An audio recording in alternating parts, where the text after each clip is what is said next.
The bad guys want to exploit whatever weakness they see in American society. And that's exactly what they're doing. We live on the edge of a nuclear catastrophe. Russia has more nuclear weapons than any country on earth. And Russia today is led by somebody who jokes about the use of nuclear powers. The Russian people are remembering, they are suffering these losses. They're suffering their shortages economically. They know that Putin, this is Putin's war. Let nobody make a mistake about that. I think if one tries to figure out what it is that is in the Russian mind now, you've got to think in a very broad way, what is it that most Russians think about the West? At this particular time, Russia today is split between a very powerful group, what Eisenhower would have called the military-industrial complex, that believes in dictatorship and the acquisition of greater and greater profit and power. And there's another part of the Russian society we know of from their music, from their literature, from their scientific history, is a country that is leaning toward the West, toward democracy, seeking some kind of deal where both sides can live with the other. But Putin is in charge at this point. Not going to be in charge forever. At a certain point, I believe anyway, the good people in Russia may very well rise to the top and take power. The good and the bad, in other words, are mixed in the Russian soul right now. And at the moment, one is in charge and one is pushing a certain very hard line, which makes this time extremely dangerous. And there's that other, still subterranean at this point, yearning for the West, if it can happen. The bad guys, to put it bluntly, the bad guys want to exploit whatever weakness they see in American society. So your question having to do with exploiting certain problems in the United States is very real. And that's exactly what they're doing.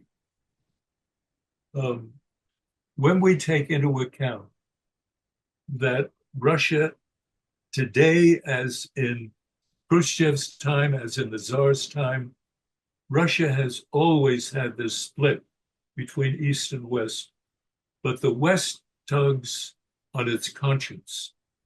And if given an opportunity, Russia could be a land with which the United States could deal in a friendly way, looking toward a sensible balance, because as happened during the Cuban Missile Crisis, as could happen tomorrow morning, we live on the edge of a nuclear catastrophe.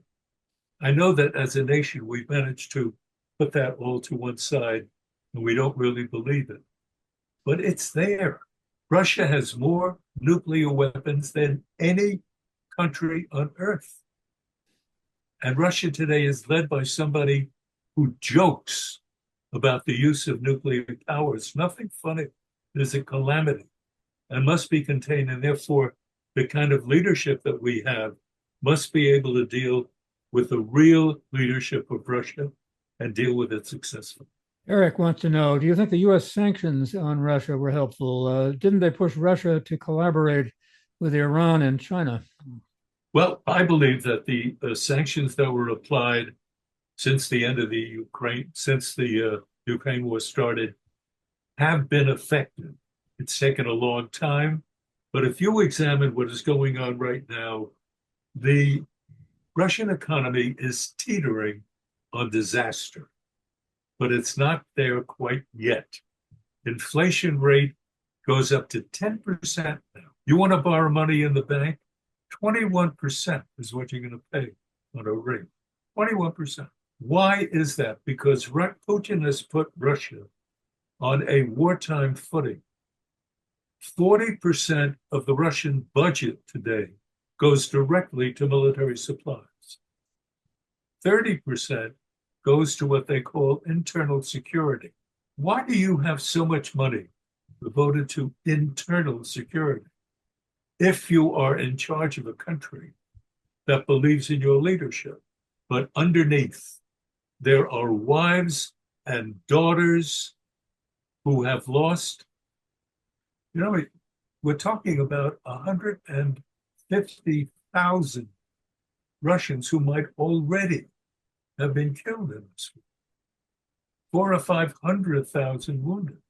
No, you don't lose that much and forget about it. The Russian people are remembering, they are suffering these losses.